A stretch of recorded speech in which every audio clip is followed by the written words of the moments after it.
Proses evakuasi seorang pria yang tewas di dalam sumur dilakukan tim SAR Kendari dengan menggunakan alat bantu oksigen. Peristiwa ini terjadi di Jalan Tinoarima, Kelurahan Anaiwoi, Kecamatan Kadia, Kota Kendari, Sulawesi Tenggara.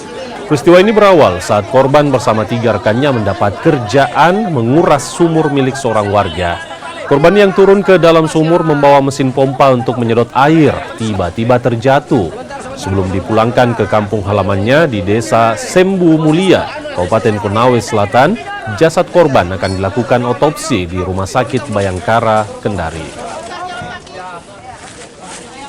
Ternyata di lokasi itu memang ada bau bensin, jadi untuk evakuasi manual dari warga serta petugas-petugas yang lain itu memang agak menyulitkan, sehingga kami diinformasikan untuk bawa alat bantu napas di ruang terbatas.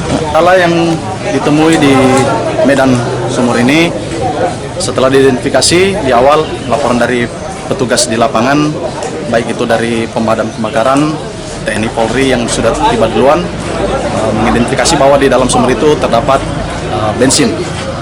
Jadi yang mudah terbakar, sehingga perlu kami uapkan dulu ke udara sehingga mengurangi risiko terjadinya